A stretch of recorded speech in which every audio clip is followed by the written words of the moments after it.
जय हिंद। नमस्कार। आज जो है देखिए सोशल साइंस का ऑब्जेक्टिव करवाते हैं। इसके पहले भी 1 से 20 तक डाल चुके हैं, उसको भी देख लीजिएगा। और इसके साथ साथ जो एक्स्ट्रा क्वेश्चन रहेगा, जो एग्जाम के लिए इम्पोर्टेंट रहेगा, एग्जाम में पूछेगा, उसको भी साथ साथ करवाते जाएंगे। उसको भी ध्यान में रखिएगा, एग्जाम में काम देगा। क्वेश्चन नंबर 21 को अब ध्यान से देखो। कह रहा है विश्व पर्यावरण दिवस कब मनाया जाता है? 2 जून, 4 जून, 5 जून, 7 जून। तो इसका आंसर हो जाएगा 5 जून। विश्व पर्यावरण दिवस, वर्ल्ड एनवायरनमेंट डे कब मनाया जाता है? तो ये 5 जून को मनाया जाता है। पहली बार कब मनाया गया था? तो 1974 में, 5 जून 1974 को पहली बार मनाया गया था। इसी के साथ साथ अगर आपसे पूछे कि 2 जून को क्या हुआ था, तो तेलंगाना का स्थापना दिवस मनाया जाता है। यानी तेलंगाना दिवस मनाया जाता है कब? 2 जून को, क्योंकि इसका गठन हुआ था 2 जून 2014 को। तेलंगाना राज्य कब बना? 2 जून 2014 को। ये 29वां राज्य के रूप में बना था, लेकिन बाद में जब जम्मू कश्मीर का विभाजन हुआ, तब अभी वर्तमान में 28 राज्य और 8 केंद्र शासित प्रदेश हैं। इसको ध्यान में रखिएगा। एक और पूछेगा, 3 जून के बारे में पूछता है, बहुत इंपॉर्टेंट है। 3 जून को क्या होता है? तो विश्व साइकिल दिवस मनाया जाता है।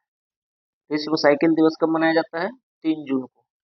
उसके बाद अगर आपसे 7 जून पूछे कि 7 जून को क्या होता है, तो विश्व खाद्य सुरक्षा दिवस मनाया जाता है। 7 जून को विश्व खाद्य सुरक्षा दिवस। तो इतना याद रहेगा कि नहीं? सिंपल है। विश्व पर्यावरण दिवस कब मनाया जाता है? तो 5 जून को पहली बार 1974 में मनाया गया था। 2 जून को तेलंगाना स्थापना दिवस मनाया जाता है। यह 2 जून 2014 को 29वां राज्य के रूप में गठित हुआ था, लेकिन जम्मू कश्मीर का जब विभाजन हुआ 2019 में, तब अभी वर्तमान में 28 राज्य और 8 केंद्र शासित प्रदेश हैं। और 7 जून को विश्व खाद्य सुरक्षा दिवस मनाया जाता है। क्लियर हो गया? अब देखिए क्वेश्चन नंबर 22। कररिहंद बांध है कहाँ है? बिहार में, पंजाब में, उत्तर प्रदेश में कि महाराष्ट्र में? तो रिहंद बांध जो है उत्तर प्रदेश में है। कहाँ पे है? ये उत्तर प्रदेश में है। इसको ध्यान में रखिएगा। रिहंद बांध उत्तर प्रदेश में है। देखिए ये हो गया यूपी, इसके नीचे है मध्य प्रदेश, एमपी। इधर से एक नदी जाती है, रिहंद नदी। तो यूपी में एक बांध बना हुआ है, रिहंद बांध। इस बांध के बनने से इसके पीछे जो है ना, बहुत बड़ा जलाशय बन गया है, बहुत बड़ा पानी का जमाव हो गया है, जिसको कहा जाता है गोविंद बल्लभ पंत सागर। तो अगर आपसे पूछे कि भारत का सबसे बड़ा कृत्रिम जलाशय या झील कौन सा है, तो गोविंद बल्लभ पंत सागर। ये भी रिहंद नदी पे है, रिहंद बांध के पीछे। 2 क्वेश्चन इससे याद रखना। अगला देखिए, कह रहा है किस खनिज को उद्योगों की जननी कहा जाता है? सोना, तांबा, लोहा, मैग्नीज। तो ये हो जाएगा क्या? लोहा। लोहा को उद्योगों की जननी कहा जाता है, क्योंकि जितने भी उद्योग, कल कारखाने हैं, सब में लोहा का इस्तेमाल होता है। लोहा पे ही सभी उद्योग टिके हुए हैं, इसलिए उद्योगों की जननी किसे माना जाता है? लोहा को। लोहा का संकेत होता है Fe। परमाणु संख्या होता है क्या? 26। Mn 25 होता है। ये सब ध्यान में रखिएगा। अगला देखिए प्रश्न। कह रहा भारत में सबसे बड़ा लौह अयस्क उत्पादक राज्य है कौन है? कर्नाटक, झारखंड, उड़ीसा या गोवा? तो सबसे बड़ा लौह उत्पादक राज्य है कर्नाटक। याद रहेगा, सबसे बड़ा लौह उत्पादक राज्य है कर्नाटक। इसी में अगर पूछे झारखंड का क्या है, तो झारखंड में सबसे ज्यादा कोयला का उत्पादन होता है। कोयला में सबसे अग्रणी राज्य कौन है? झारखंड।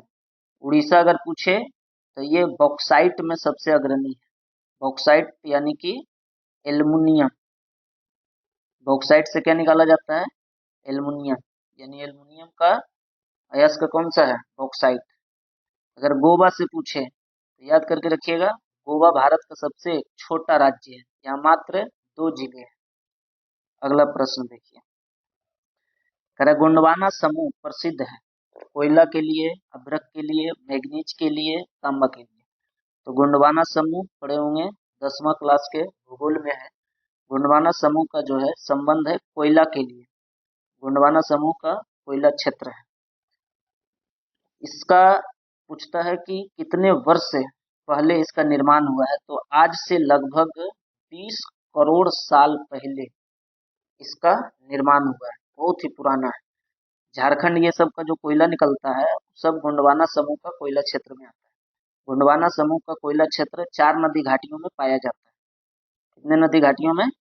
4 नदी घाटियों में। एक तो है पश्चिम बंगाल का दामोदर नदी घाटी, उसके बाद है महानदी, उसके बाद है गोदावरी, और एक होता है सोन नदी घाटी। तो 4 नदी घाटी याद करके रखिएगा। ये आता है गोंडवाना समूह के कोयला क्षेत्र में। इसका निर्माण आज से लगभग 20 करोड़ साल पहले हुआ था। अगला प्रश्न, लोनार झील है महाराष्ट्र में, कर्नाटक में, उड़ीसा में या आंध्र प्रदेश में? इसका आंसर होगा महाराष्ट्र में। लोनार झील ये कहाँ पे है? महाराष्ट्र में है। देखिए, इसका निर्माण पूछता है कि झील का निर्माण कैसे हुआ था। तो लोनार झील का निर्माण उल्का पिंड के गिरने से हुआ था। बहुत बड़ा जो है उल्का पिंड आसमान से गिरा था, जिसके वजह से वहां पे काफी गड्ढा हो गया, और वहां से मतलब हमेशा पानी वहां पे जमा हुआ रहता है। तो इस झील का निर्माण उल्का पिंड के गिरने से हुआ था, और कहाँ पे है? तो महाराष्ट्र में। अगला प्रश्न देखिए, कह रहा, मानस अभयारण्य किस राज्य में स्थित है? मानस अभयारण्य किस राज्य में स्थित है? असम, बिहार, उत्तराखंड या पश्चिम बंगाल? तो इसका आंसर होगा असम। मानस अभयारण्य किस राज्य में है? असम में। असम का एक और बहुत प्रसिद्ध अभयारण्य है काजीरंगा राष्ट्रीय उद्यान। काजीरंगा राष्ट्रीय उद्यान। एग्जाम में एकदम पूछेगा इस प्रश्न को, ध्यान में रखिएगा। काजीरंगा राष्ट्रीय उद्यान और मानस अभयारण्य, ये दोनों कहाँ है? असम में है। एक और प्रश्न पूछता है कि एक सींग वाला गैंडा के लिए कौन सा अभयारण्य प्रसिद्ध है? कौन सा अभयारण्य में एक सींग वाला गैंडा पाया जाता है? तो उसका भी आंसर होगा काजीरंगा राष्ट्रीय उद्यान। यानी काजीरंगा राष्ट्रीय उद्यान में एक सींग वाला गैंडा पाया जाता है। किसी को कोई दिक्कत? अगर आपसे पूछे बिहार में कौन सा अभयारण्य है, तो यहाँ मात्र एक अभयारण्य है जिसका नाम है वाल्मीकि अभयारण्य। कौन सा अभयारण्य? वाल्मीकि अभयारण्य। चंपारण जिला में है, जहाँ से गांधी जी 1917 में चंपारण आंदोलन स्टार्ट किया था, वहीं पे है वाल्मीकि अभयारण्य। यह बिहार का मात्र एक राष्ट्रीय उद्यान है। अगर आपसे उत्तराखंड का बात करें कि उत्तराखंड में कौन कौन सा अभयारण्य पाया जाता है, तो जिम कार्बेट। जिम कार्बेट याद रहेगा, जिम कार्बेट, राजा जी, नंदा देवी, नंदा देवी, फूलों की घाटी, ये सब सब राष्ट्रीय उद्यान कहाँ है? तो उत्तराखंड में। जिम कार्बेट, राजा जी, नंदा देवी, फूलों की घाटी राष्ट्रीय उद्यान कहाँ है? उत्तराखंड में। अगर आपसे पूछे कि भारत का पहला राष्ट्रीय उद्यान कौन सा है, तो इसका आंसर होगा जिम कार्बेट। इसका आंसर क्या हो जाएगा? Jim Corbett. बंगाल में अगर पूछे कि पश्चिम बंगाल का राष्ट्रीय उद्यान का नाम बताओ, तो ये तो हो जाएगा सुंदरबन राष्ट्रीय उद्यान। ये पढ़ा होगा, सुंदरबन कहाँ है, सुंदरबन डेल्टा कहाँ है? तो पश्चिम बंगाल में। तो सुंदरबन राष्ट्रीय उद्यान ये भी जो है पश्चिम बंगाल में। अगला प्रश्न देखिए, कह रहा है पारादीप पतन किस राज्य में है? पश्चिम बंगाल, उड़ीसा, आंध्र प्रदेश या तमिलनाडु? तो इसका आंसर होगा उड़ीसा। पारादीप पतन किस राज्य में है? उड़ीसा में। किस राज्य में है? उड़ीसा में। अगर आपसे पूछे कि सबसे बड़ा बंदरगाह, भारत का सबसे बड़ा बंदरगाह कौन सा है, तो मुंबई बंदरगाह। कौन सा? मुंबई बंदरगाह सबसे बड़ा बंदरगाह। अगला प्रश्न देखिए, कह रहा है, निम्न पत्तनों में कौन भारत के पूर्वी तट पर स्थित है? पूर्वी तट पर, तो देखिए पूर्वी तट पे कौन सा बंदरगाह होगा? पूर्वी तट मतलब हुआ इस तरफ जो है, पूरब में कौन सा पतन है, कौन सा बंदरगाह है? मंगलौर। तो देखिए मंगलौर जो है कर्नाटक में पाया जाता है। मंगलौर बंदरगाह कहाँ है? कर्नाटक में। उसके बाद है पारादीप बंदरगाह, ये है उड़ीसा में। उसके बाद है कोच्चि बंदरगाह, ये है केरल में।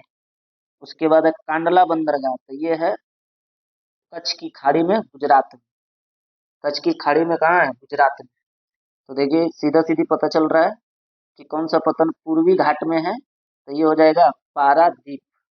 इसका आंसर क्या होगा? पारादीप बंदरगाह, ये उड़ीसा में है, जो कि पूर्वी तट पर है। अगला देखिए प्रश्न, अरे निम्नलिखित में से कौन नई आर्थिक नीति का अंग नहीं है? राष्ट्रीयकरण, वैश्वीकरण, उदारीकरण, निजीकरण।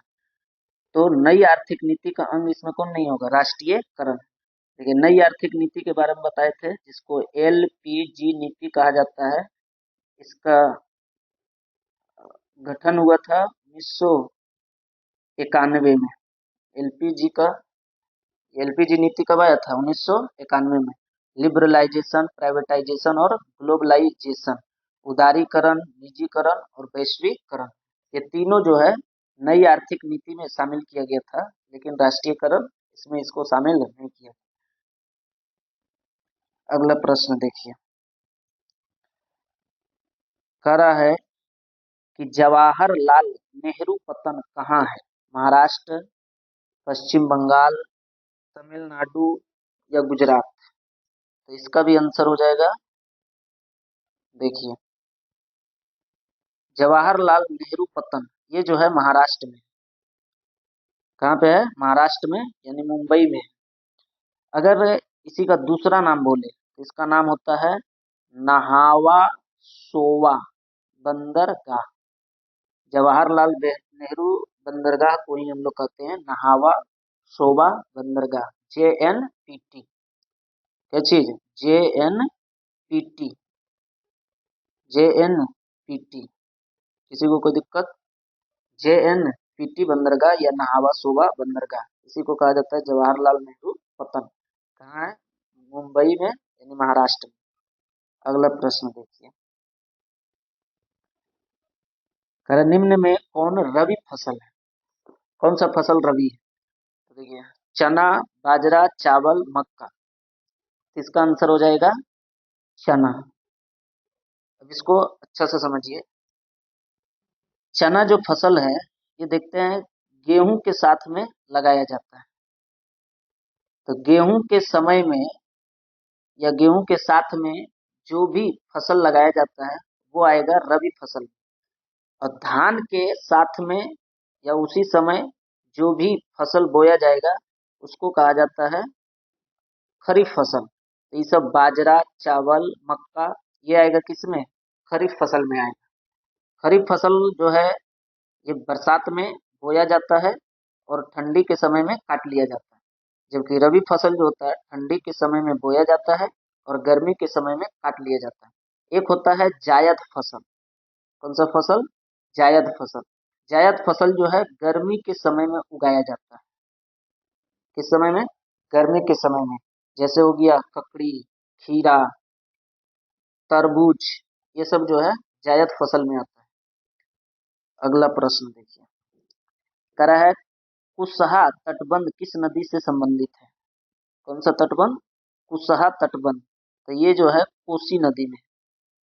कुशहा तटबंध किस नदी से संबंधित है? कोसी नदी से। याद रहेगा।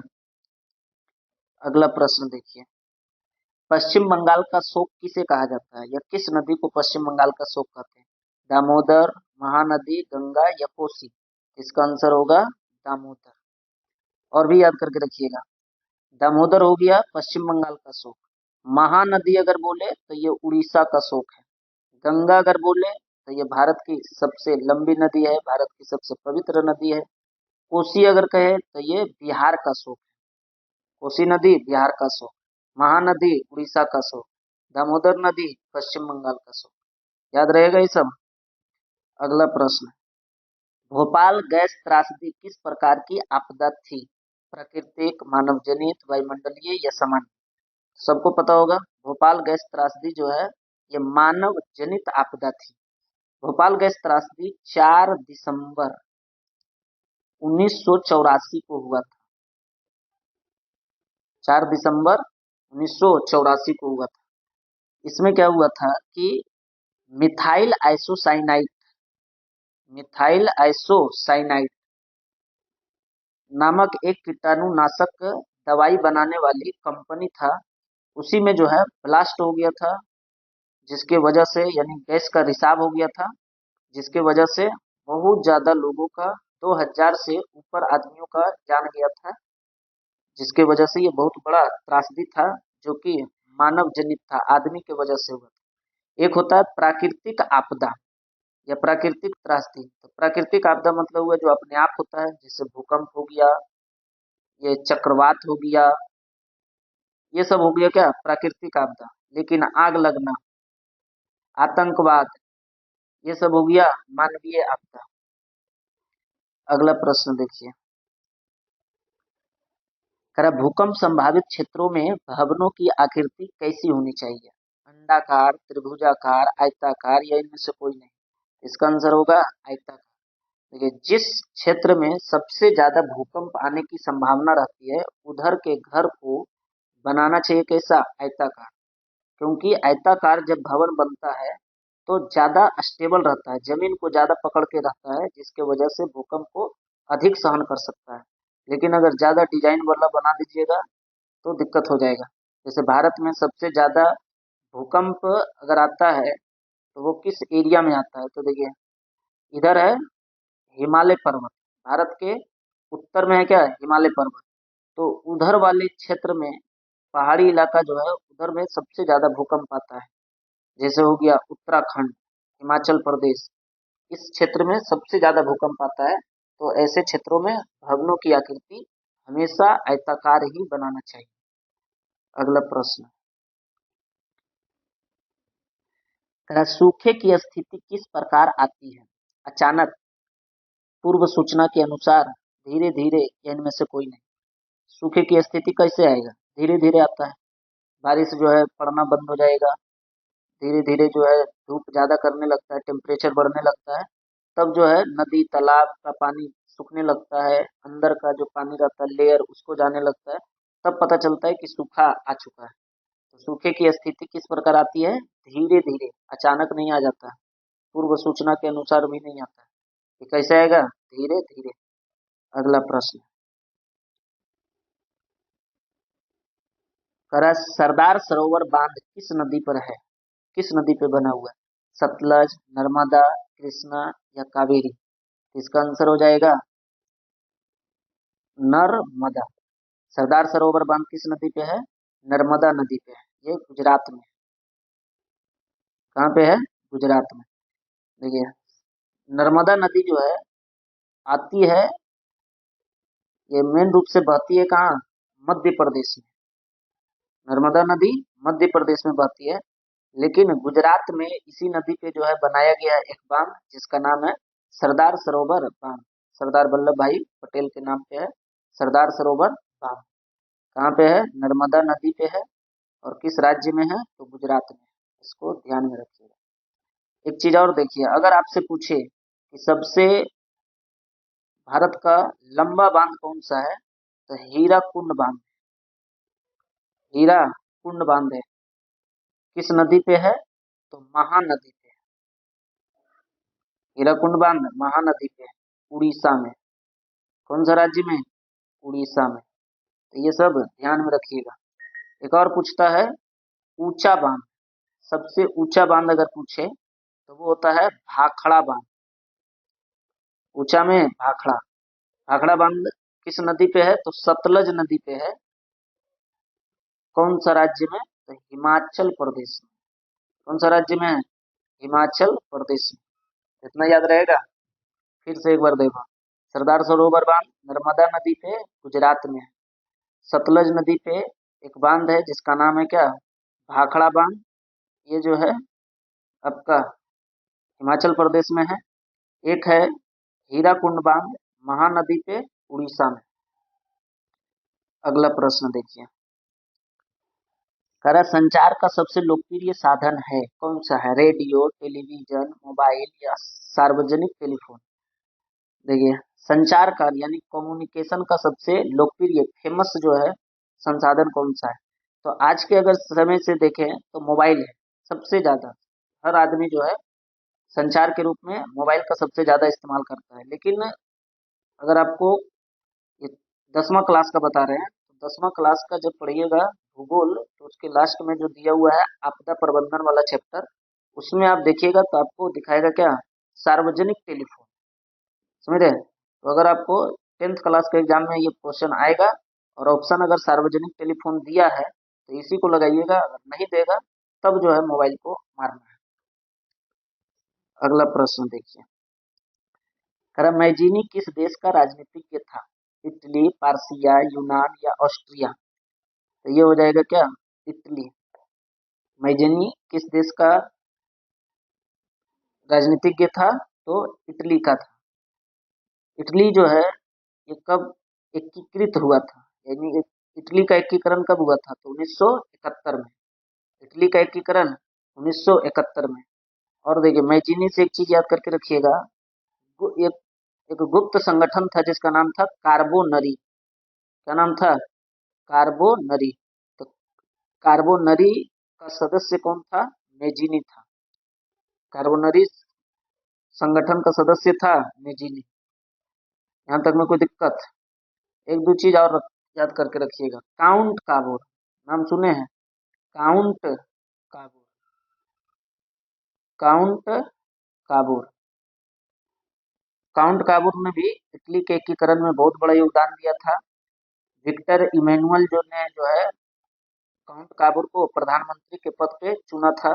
एक था गैरी बाल्डी, गैरी बाल्डी, ये भी इटली के लिए बहुत ज्यादा संघर्ष किया। गैरी बाल्डी, गैरी बाल्डी जो है पेशे से क्या था, एक नाविक था। ये पूछता है क्वेश्चन, पेशे से नाविक था। यहाँ तक में कोई दिक्कत। 40 गो था। ये दो पार्ट में बटा हुआ है, एक पार्ट में 20 क्वेश्चन है, एक पार्ट में 20 क्वेश्चन है। तो पूरा हो गया 40 प्रश्न है। 40 गो आपको देखने में लग रहा है, लेकिन इसका जो एक्स्ट्रा बताए हैं उसको अगर मिला जुला के चलिएगा तो बहुत ज्यादा प्रश्न हो। इसको बस ध्यान से देखिएगा, आपके एग्जाम के लिए बहुत ज्यादा इम्पोर्टेंट है, आपको वहाँ पे बहुत ज्यादा काम आएगा।